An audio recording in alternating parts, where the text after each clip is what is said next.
come on into this room. We get to see John's John in here. John's John. I put my candy wrapper in Johnny Cash's garbage can. Oh my goodness, that's so amazing.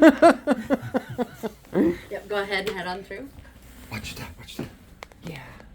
Come on. But I was taking a picture of that serpent. So we're going in Oh, there. I love that. Yeah, that was cool. But come on in here. We'll get to see John's John. That's fun. I've had people take pictures of them going to the bathroom in there. I've had people sit in there and get pictures. You gotta be This kidding is a no me. judgment zone. I'm gonna sneak over here to Wow, the- that's Ring of fire. Yeah. Yep. So you can sit in there and take a picture. No judgment will be had. the ring of I've had people get the in ring the of fire. shower. I'm sorry, I just can't do that. I mean, I'll stand here. But I'm gonna sit on the toilet. Uh-huh. So Johnny Cash's bathroom. So I get to Turn tell around you behind you. That picture right there. Whew. So we do Yeah, not it sell this stinks book. in I'm here. not promoting this. Nobody cleaned it. Johnny Cash's bathroom. There's the shower. The tour guide said some people will sit on the toilet and take a picture. I ain't gonna sit on the toilet. I mean, I'll look at the toilet. I think it's pretty cool to see the toilet, but I'm not gonna sit on the toilet and take a picture. That's just ridiculous. But I love to promote it.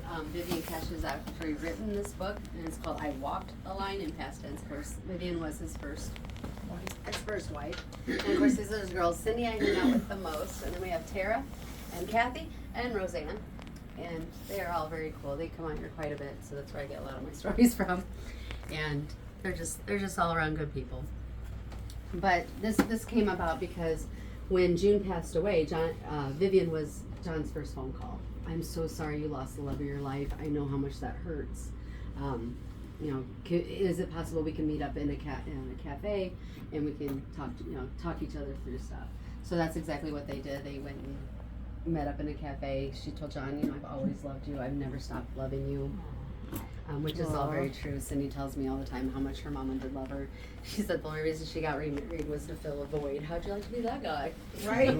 Yeah. But so at that conversation at the cafe, Vivian asked John, we had 13 years of marriage, John. They weren't all bad. We have 4 beautiful children. Can I write our story? So that's what this is. And it goes back to like when he was in the military, they wrote letters back and forth. So I think it's like $5 or. And they don't sell it at the store? We don't sell it here. Mm-mm. No, we don't. But I'll tell you, it's on Amazon for like $5. Okay. Or you go to the library. But or you go to the library and get it. It's just really, it's a good read if you want to know more about John and like his earlier years and stuff like that. It's so good. So the next story I get to tell you comes from Wade Jennings, which I don't know if y'all know who Waylon Jennings is, I'm sure. Wade Jennings is his grandson, and he comes out quite a bit. And I did not know the story until he came out here for a tour one day, and he gave a concert and stuff. It was a lot of fun. But he said he walked into this room. He said, "Oh my gosh, I know where he's at." And I'm like, "You do? Tell me the story, because I've never heard the story." I just thought, look at John, and there's this outfit he was in. He's sleeping. But come to find out, John was a very punctual person. He believed that if you said you're going to be there at 8 o'clock, you better be a little bit before 8 o'clock. That is the military inbred in him. But Waylon Jennings, he didn't have that kind of time. His time was, I'll get there when I get there. Well, that replicates this. He was supposed to meet John at 8 o'clock at his house, and he was not there on time. He was still on tour. He was coming off the road. He just hadn't made it in time. I think it was like 11 o'clock by the time he got there, but John got tired of waiting from 8 o'clock on, so he booted in the door, found himself a comfy place on Waylon Jennings' floor, and took a nap. And when Waylon Jennings got home that night, that's how he found Johnny Cash. Isn't that great? I love that story.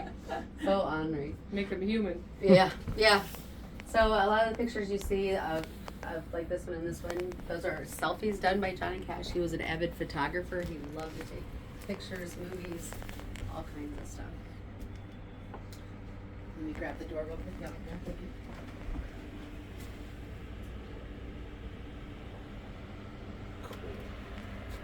Very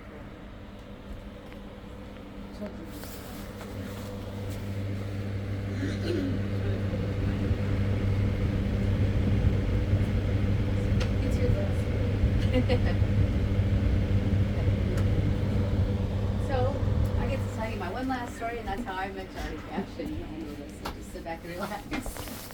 So I did get to meet John and June. The story starts out like, you know, when you tell your mom you're staying at one place and then your friend tells you you're staying at the other place. Well, that's how this starts. And we were young and dumb, but I went over to my friend's house and we were bored, because that's how that starts too. Yeah, we got bored. And we were looking, and you guys remember Teen Beat magazine?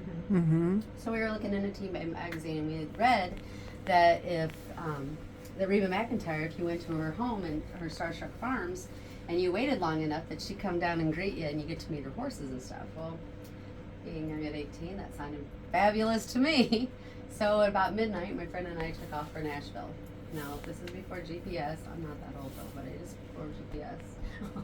And it's gone, like, I didn't know how to read a map. So it was a wing and a prayer, but we made it from Illinois to Nashville. Oh, jeez. Oh, wow. Oh, Yeah. wow. How, I don't know. God's good grace is all I can say. So we got all the way to Nashville, pretty proud of ourselves, but somewhere we took a wrong turn at Albuquerque. Reba McEntire lives in Gallatin, and then there's a split that goes to Hendersonville. Mm-hmm. Well, we took the wrong exit, and we got really lost. And I said, well, they said it was right off the highway. We've been right off the highway for a long time. I said, we better stop and ask for directions. Though at that time, there's no gas stations out there. There is nothing. It is just like open.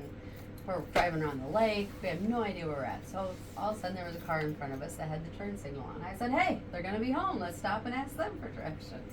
Because that's smart when you're 18. Right. Yeah. No. This is now morning. Oh, We're okay. now about probably 8 o'clock in the morning by the time we got there and stuff. And so anyways, we followed this person up into their driveway, and all of a sudden I look in my rearview mirror and I see these gates start to close behind us. I said, oh, this can't be good, right? And then I look to my right and to my left, and I see these towers on each side of us, and there's gentlemen with guns inside of them. I said, oh my gosh, Shorty, we're someplace that has mobsters. This is gang related. We are in so much trouble. And I said, what are we gonna do? I said, well, now we have to ask permission to get out, right? So let's just go to the door and ask permission to get out. Like, oops, sorry, we're in the wrong place. It'll go fine. So we went to knock on the door, and this nice lady came to the door, and well, can I help you? I said, oh, I'm sorry to bother you, ma'am, but we are so lost. She's like, right, okay, what do you need? I said, well, would you happen to know directions to Reba McEntire's house? Because that's a common question people ask, right? And she says, well, I don't know how to tell you quite exactly, but we got a map in here. Why don't y'all come on in, we'll get you fixed up. I said, yes, ma'am. So that's another smart thing we did as 18-year-olds, going into strangers' homes that have locks on their doors and gunmen. I just started to say with armed guards. Yeah, my mom and dad were so proud. So anyway, we got into their house. They sat us down at their table, and she's like, I got a map around here. Well, we'll get y'all fixed up. Well, I didn't have the heart to tell her that you can give me a map all you want, but I don't know how to read a map. So I got kind of a little down, and I said, well, you know, ma'am, I said, is there anybody else around here that could be famous? Maybe we can go see their house. Yep, sure was. Around the corner walks Mr. Johnny Cash. Oh, He says, my well, I gosh. do. Oh, wow, that's I said, oh my gosh, crazy. Johnny Cash, of course you'll do. And then I looked at the lady and I said, oh my gosh, you're June. Did not recognize June. She had her hair up in this wiry, gray, messy creation bun. I don't know. It was crazy.